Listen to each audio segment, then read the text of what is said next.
Waduh, Israel baru saja bikin geger seluruh dunia, terlebih khusus bikin takut para musuh-musuhnya.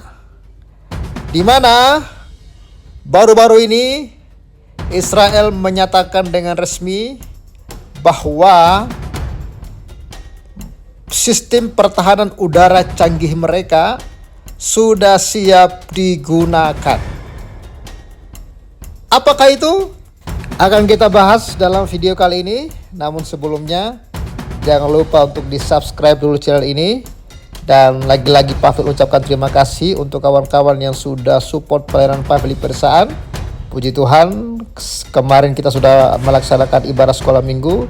Dan berkat dukungan kawan-kawan juga, kita bisa berbagi bingkisan Natal bagi anak-anak sekolah minggu yang hadir dalam perayaan Natal sekolah minggu kemarin. Dan rencana kita akan berbagi kasih lagi kepada para lansia dan para janda duda, juga berbagi kasih Natal juga dengan jemaat-jemaat yang kita layani.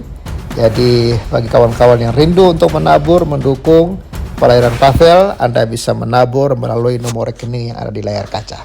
Terima kasih untuk dukungan kalian semua. Tuhan Yesus memberkati. Ya, kita lanjut informasinya. Israel kawan-kawan perkenalkan sistem pertahanan udara canggih, laser Iron Beam. Kalau selama ini Iron Beam ini baru digadang-gadang dan belum tuntas pembuatannya. Tapi kini di akhir 2025 ini Iron Beam ini sudah siap digunakan. Israel baru saja kawan-kawan memperkenalkan Iron Beam, sebuah sistem pertahanan udara berbasis laser yang dianggap sebagai inovasi terbaru dalam bidang pertahanan. Sistem ini resmi siap digunakan pada akhir Desember 2025 setelah melalui rangkaian uji coba yang berhasil. Iron Beam diklaim mampu menembak jatuh drone, roket kecil, dan mortir dengan biaya hampir nol, serta memiliki kecepatan intersepsi yang sangat tinggi. Sistem ini disebut sebagai game changer dalam perang modern karena kemampuannya untuk menetralkan ancaman udara dengan kecepatan cahaya dan biaya operasional yang sangat rendah. Sebelumnya, teknologi seperti Iron Dome dianggap terlalu mahal untuk menghadapi ancaman-ancaman kecil yang seringkali diluncurkan oleh kelompok bersenjata di sekitar perbatasan Israel. Iron Beam bekerja melalui sistem sensor yang mampu mendeteksi ancaman udara, kemudian menargetkan dengan sinar laser berkekuatan lebih dari 100 kW.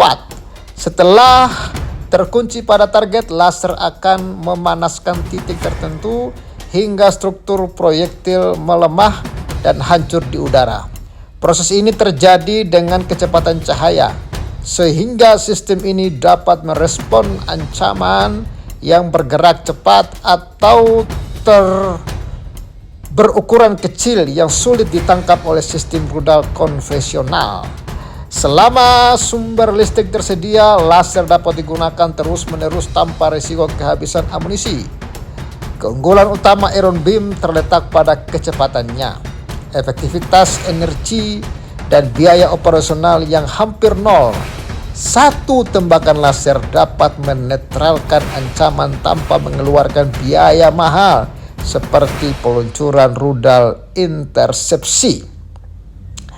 Ya, kelebihan lain dari Iron Beam adalah bahwa sistem ini tidak menghasilkan ledakan atau pecahan besar yang dapat membahayakan fasilitas dan warga di bawahnya. Mekanisme ini jauh lebih senyap dan bersih dibandingkan rudal intersepsi. Dengan demikian, Iron Beam menjadi solusi praktis untuk menghadapi serangan drone dan roket dalam jumlah besar. Ya, jadi peran Iron Beam dalam pertahanan Israel, Iron Beam tidak dimaksudkan sebagai pengganti sistem pertahanan seperti Iron Dome, tetapi sebagai pelengkap yang memperkuat pertahanan berlapis negara tersebut. Sistem ini dirancang untuk menangani ancaman-ancaman kecil yang biasanya membutuhkan intersepsi rudal konvensional dengan biaya jauh lebih besar.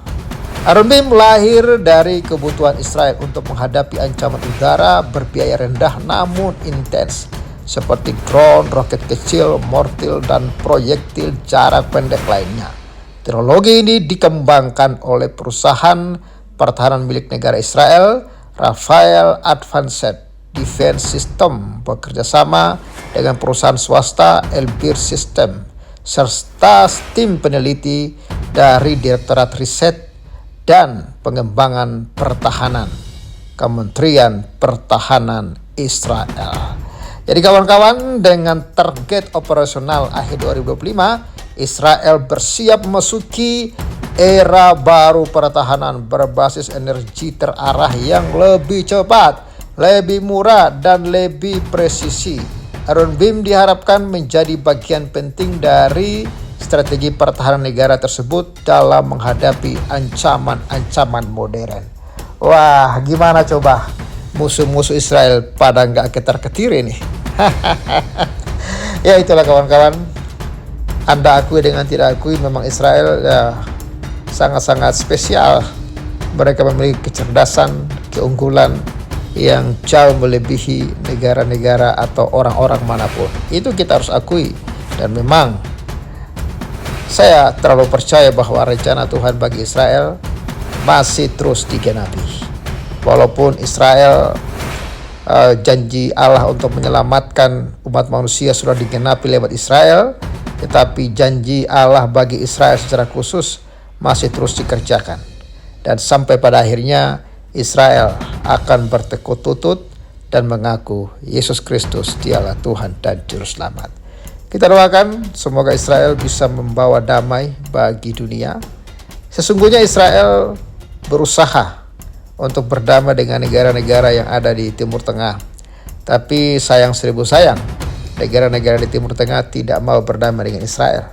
Sehingga muncullah konflik, muncullah perang, muncullah perselisihan. Lalu setelah Israel diserang, dibombardir, dan mereka berteriak takbir Allahu Akbar, berbahagia. Namun ketika Israel balas mempertahankan keselamatannya, mereka teriak-teriak Israel pembunuh, Israel genosida. Kira-kira waras gak sih orang-orang seperti itu? Gimana menurut kawan-kawan? Jangan lupa berikan komentar Anda di kolom komentar. Dan support terus pelayanan Pavel di pedesaan kawan-kawan. Terima kasih. Salam waras dan bye-bye. Shalom Alaikum untuk kita semua.